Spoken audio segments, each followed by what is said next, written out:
그래서 구약에는 두 가지 은혜가 있는데 십계명에서 있고 깨달은 죄를 씻어 제사, 대속, 번제가 있고 이것은 레위기에 중심적으로 기록되어 있다. 내 죄를 대신해서 죽은 어린 양의 제물이 있고 그 죽음을 보며 자신의 죄를 애개하고 씻음받은 할례, 세례의 은혜가 있습니다. 그런데 로마서에서 말씀하시는 율법은 죄만 깨닫게 하는 율법만 유대인들에게 있다. 대속의 제사를 드릴 수 없는 상황이다. 그래서 이 문제를 세상 죄를 지고 가는 하나님의 어린 양 대속 제물 메시아 그리스도가 어린 양이 세상에 오신 것입니다.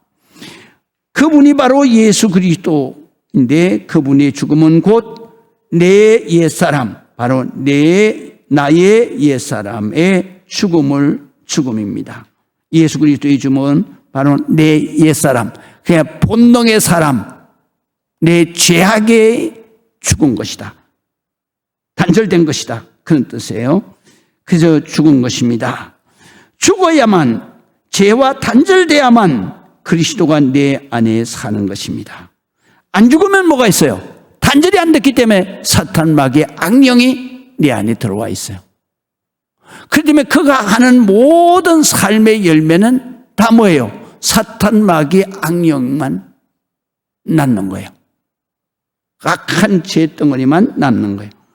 그러나 이 회개하고 단절이 돼버리면 그러면 그 안에 그리스도의 영이신 성령이 늘 계셔서 그래서 성령의 인도하심을 따라서 생각하고 의롭게 그 다음에 감성도 사랑으로 그래서 용서하고 그래서 사랑으로 살아서 그래서 성령의 인도하심으로 살게 되는 것이다.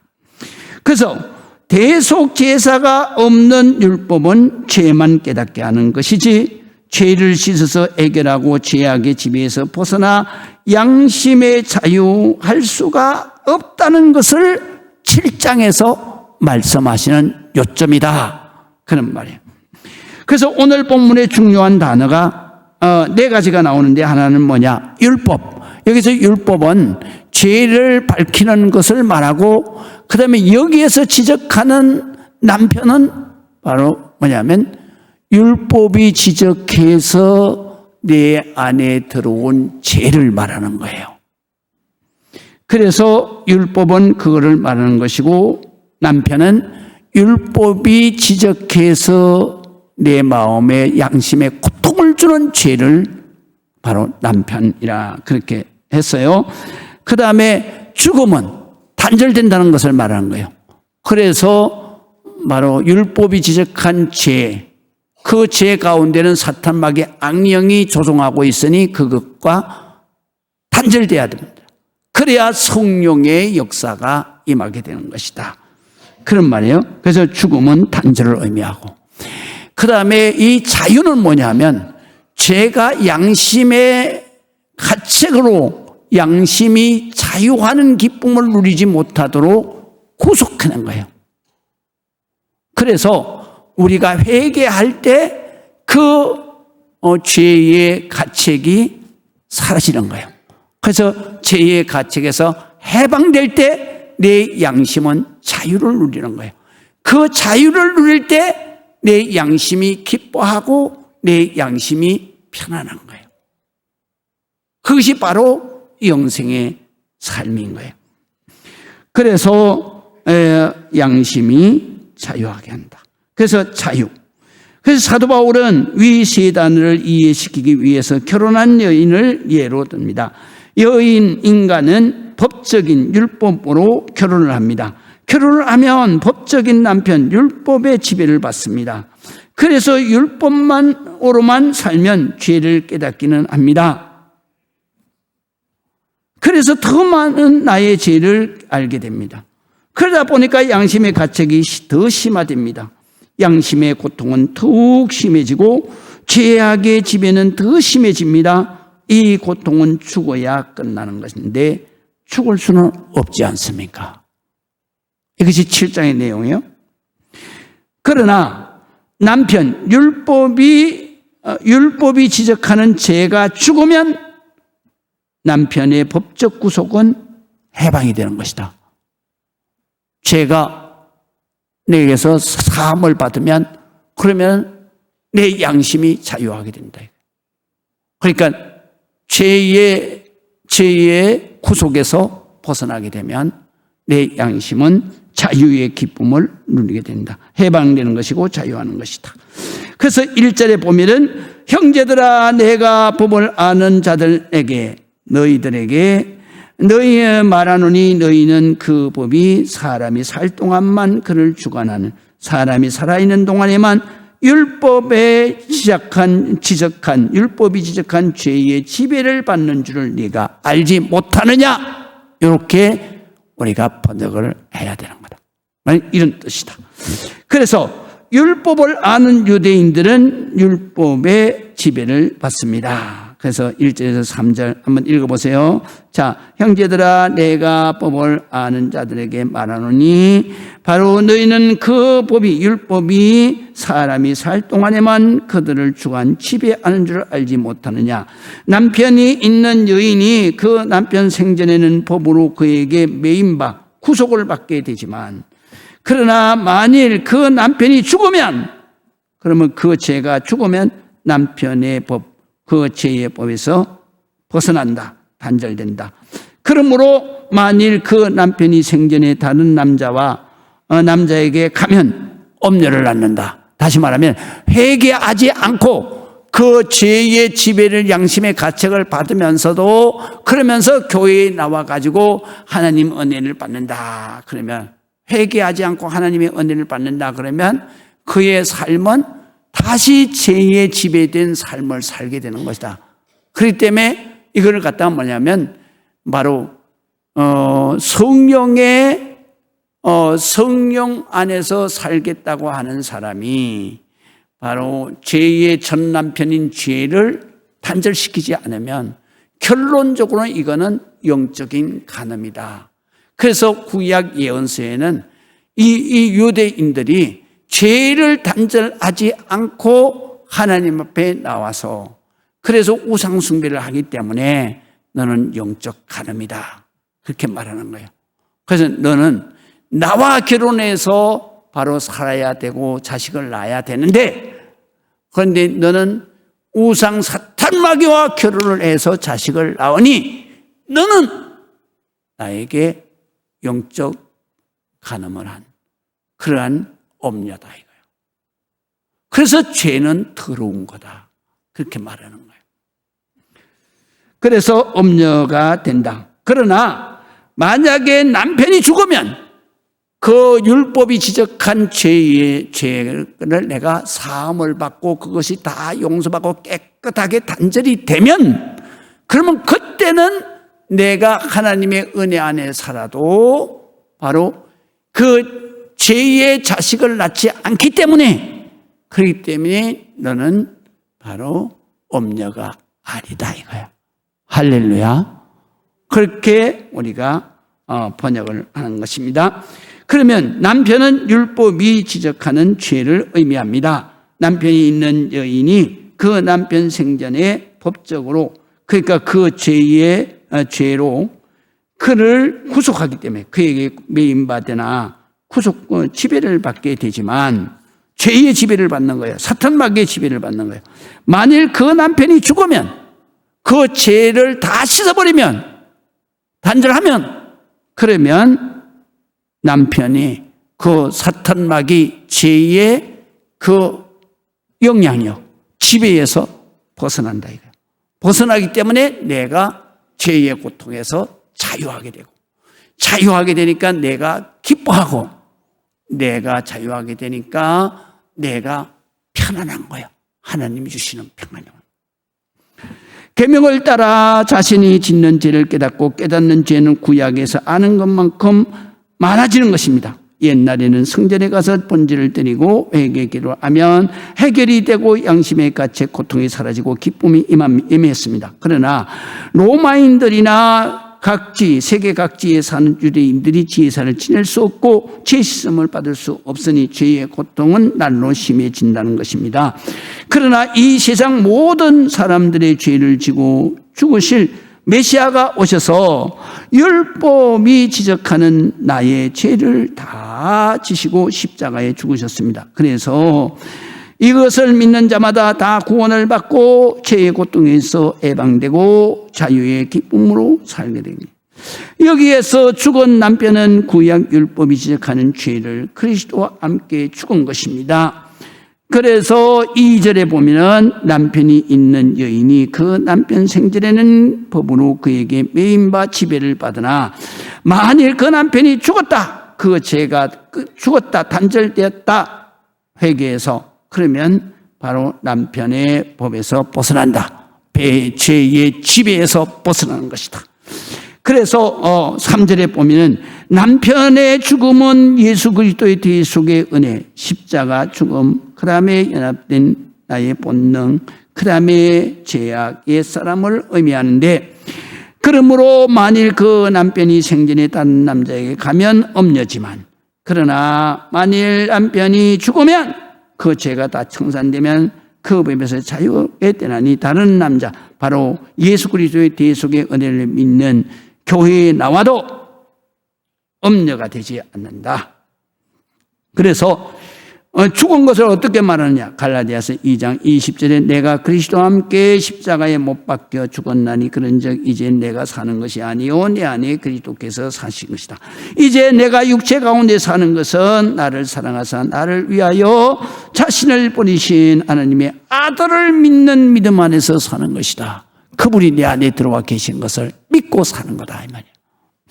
그래서 지난 주에 우리가 공부했던 6장 3절에서 4절에도 역시 그 말을 하는 거예요. 무릇 그리스도 예수와 합하여 세례를 받은 우리는 그의 죽으심과 합하여 세례를 받은 줄 알지 못하느냐? 세례는 죽는다 그랬잖아요. 그래서 죄에 의해서 죽은 줄을 내가 알지 못하느냐? 그러므로 우리가 그의 죽으심과 합하여 세례를 받았으므로 그와 함께 장사되었고 끝났다 이 말이야. 그리고 이제는 아버지의 영광으로 말미암아 그리스도를 죽은 자 가운데서 살리신 부활하신 그 예수님처럼 우리로 다시 생명 부활해서 영생하는 생명 가운데 행하게 하려 하십니다. 살게 하려 하십니다. 그런 말이에요. 그 다음에 마지막으로 이번에 보면 자 율법이 지적하는 죄가 죽어 단절되었다. 어떻게 단절됐느냐? 그리스도의 십자가에 못 박아 단절됐다. 그래서 죄의 지배에서 해방됐다. 4절 그러므로 형제들아 너희도 그리스도의 몸으로 말미암아 유대인들에게 하는 말이에요. 율법에 대하여 죽임을 당하였으니 단절이 됐으니 그러니 이른 다른 바로 이른이라는 것은 일러준 다른 분 그런 뜻이에요. 그래서 곧 죽은 자 가운데서 살아나신 부활하신 이에게 가서 우리가 하나님을 위하여 열매를 맺게 하려 합니다. 그러니까 성령의 인도하심대로 성령의 열매를 맺고 일생을 산다. 그런 말씀이죠. 그래서 5절에 있는 말씀은 무슨 말씀이에요? 5절에서 6절에 있는 말씀은 무슨 말씀이냐면 육신의 지배 본능을 받을 때에는 아무리 율법으로 죄를 일깨워 주어도 죄의 본능, 욕망이 역사해서 자꾸 죄를 짓는 거예요.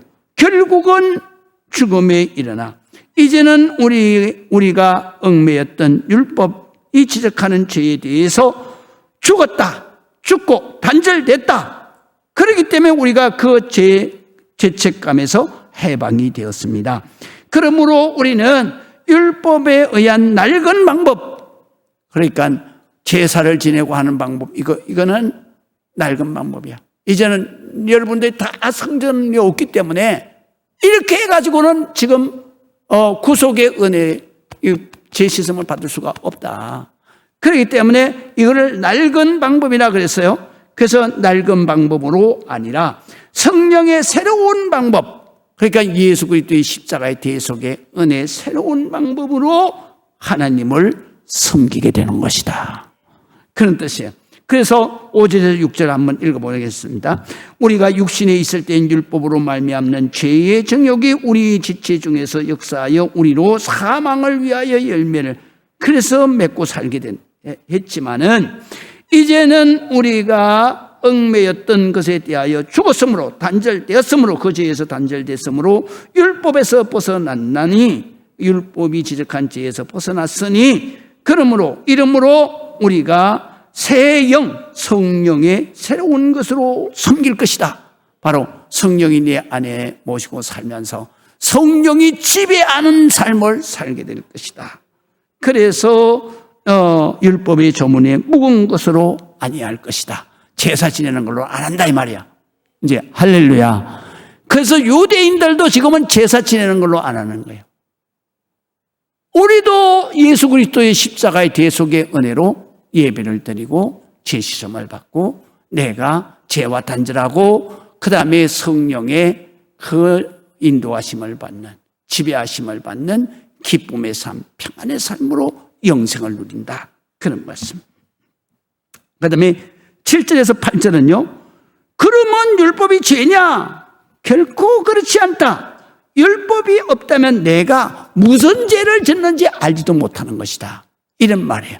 그래서 7절에서 8절은 집에 가서 읽어보시고 그 다음에 3번 보시겠습니다. 3번에 보면은 율법과 계명이 나를 죽인 것입니까? 아닙니다. 율법은 선하고 율법은 선하고 그리고 율법은 절대로 죽일 수가 없습니다. 그래서 율법은 거룩하고 계명도 거룩하고 의롭고 선하다. 그래서 바로 율법이 나를 죽였느냐? 아니다. 나를 죽인 것은 내 속에 있는 본능과 율법이 지적한 죄가 나를 죽인 것입니다. 그러므로 계명을 깨닫는다고 죄가 없어지는 것이 아닙니다. 오히려 더욱 양심의 가책을 주는 악한 성격으로 변하는 것입니다. 그래서 한번 읽어보겠습니다.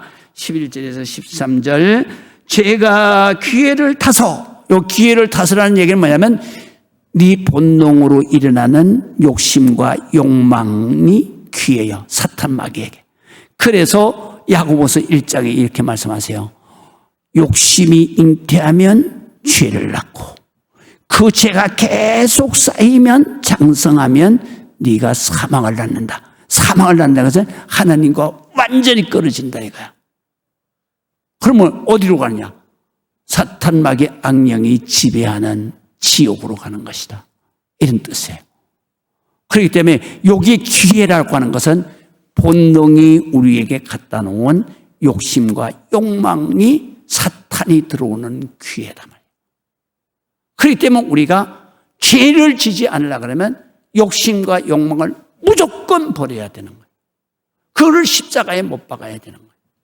그래서 예수님도 말하니라 내 원대로 마옵시고 아버지의 뜻대로 하옵소서. 할렐루야. 그렇기 때문에 그 말씀이에요. 그래서 죄가 기회를 타서 계명으로 말미암아 그 율법으로 말미암아 나를 속이는 거예요. 그래서 어떻게 속이느냐? 바로 잡아라. 너 이렇게 죄지면 너 이렇게 죽는다 그러지 않냐? 하나님 너 죽이는 거야? 이렇게 속이는 거예요. 그래서 속이고 그것으로 나를 죽였느니라. 내가 죽은 거예요. 하나님과 단절이 됐다. 그래서 이로 보건대 율법은 거룩하고 계명도 거룩하고 의로우며 선하다. 그런즉 선한 것이 내게 사망이 되었느냐? 하나님과 단절이 되었느냐? 아니다 이거요. 그럴 수 없느니라. 오직 죄가 죄를 드러나게 하기 위하여 선한 그것으로 말미암아 나를 죽게 만들었다. 다시 말하면 더러운 죄가 죄만 있을 때에는 이게 더러운 줄 몰라. 그런데 하얀 성결한 그 보재기에 딱 쌓였을 때 이 더러운 죄가 오물이 막 번져가는 것을 보면 이게 죄구나. 그래서 하얀 천과 같은 것이 뭐냐? 바로 율법이야. 그래서 선하고 성결하고 거룩한 거예요. 그럼 율법이 하는 역할은 뭐냐? 죄가 얼마나 더러운가, 그리고 죄가 얼마나 악한 건가 라는 것을 나타내 보여주는 거예요. 그렇기 때문에 율법 자체는 거룩한 거예요. 하나님의 말씀이기 때문에 선한 거예요. 의로운 거예요. 그것이 우리에게 왔을 때 죄가 더 많이 늘어나는 것처럼 생각이 되어지는데, 그건 뭐냐면 이런 죄가, 더러운 죄가 네 속에 있으니까 빨리 씻어라 라는 역할을 하는 거지, 이 율법이 죄처럼 더러운 거거나 악한 것이 아니다, 이런 말이에요. 그래서 드러나기 위하여 선한 것으로 말미암아 나를 죽게 만들었으니 이는 계명으로 말미암아 죄로 심히 죄되게 하려 함이다. 회개하지 않으면 그 율법이 밝힌 죄가 계속 쌓인다, 이 말이에요. 결국은 하나님 앞에서 단절되고 내가 양심의 고통과 괴로움과 두려움과 불안이 가득해. 그래서 교회를 나와서 하나님을 믿는다는 사람도 이렇게 사는 사람이 많다는 거예요. 그래서 우리가 신앙생활에서 가장 중요한 게 뭐냐? 번제야, 번제. 그래서 구약에서도 성전에 들어가면 제일 먼저 어린 양을 잡아서 번제를 하는 거예요. 죄와 단절하겠다는 거예요. 그리고 하나님의 영이 내 안에 들어오시는 거예요. 오늘날에 지금 대한민국 교회가 그거를 강조하지 않는 거예요. 그냥 여기에 와서 축복만 강조하는 거예요. 이거는 절대로 있을 수가 없는 거예요. 죄가 가득한데 하나님이 어떻게 축복을 해줘요? 그렇기 때문에 여기에서 들어와서 하는 것은 제일 먼저 여러분들이 딱 교회에 들어오게 되면 여기에서 다 엎드려서 번제를 드려야 되는 거예요. 주여, 내가 이런 죄를 졌습니다. 십자가를 보면서 내 죄를 지고 가신 예수님, 하나님의 어린 양이 내 죄로 저렇게 죽으셨습니다. 이것을 믿고 회개하면 주님, 내 죄를 다 씻어주신다. 그래서 회개하는 거예요. 그래서 교회에 나와서만 회개하는 게 아니에요. 여러분들이 매일 매순간 죄라고 딱 느낄 때는 회개하는 거예요. 그리고 하루를 살고 잠들 때 회개하는 거예요. 하나님, 내가 이렇게 지었습니다. 그래서 회개하고, 그리고 하나님, 이제 제가 정말 주님의 은혜로 깨끗하게 씻음을 받았습니다. 그러면요, 잠이 안 올 수가 없어요. 회개하지 않으면 그 죄의 압박 때문에 잠이 안 오는 거예요. 그러면서 나는 항상 그렇게 기도합니다. 잘 때 바로 회개 기도하면서, 주님, 제가 지금 주님의 품에 안겨서 잠이 듭니다. 주님이 저를 부르시기를 원하시면 이 잠이 천국에서 깨어나게 해주세요. 항상 그 기도를 합니다. 그래서 자고 나면 아침에 밤새도록 우리가 잠들었을 때에 내 영혼을 하나님이 깨끗하게 씻으시는 거예요. 낮에 받았던 모든 스트레스, 걱정, 근심이 다 사라지는 거예요. 그러면서 영혼이 깨끗하게 되는 거예요. 그래서 아침에 자라면 기분이 상쾌. 할렐루야. 육신도 또 모든 스트레스로 오는 그런 모든 것들이 다 씻음을 받는 거예요. 그리고 아침에 자고 나면 육신이 상쾌해지는 거예요. 모든 질병이 다 사라지는 거예요. 할렐루야. 이것을 믿으시기를 주의 이름으로 축원합니다. 그럼 우리 마지막으로 읽어보시겠습니다. 그러면 죄는 반드시 값을 지불해야 사라지는 것이고 그 죄의 값은 죽음입니다. 죄와 함께 내 안에 본능이 철저하게 죽어야 성령이 내 안에 사셔서 나를 지배하는 것입니다. 그래서 죄에서 해방되고 자유하고 유쾌한 삶 영생을 사는 것입니다. 기도하겠습니다.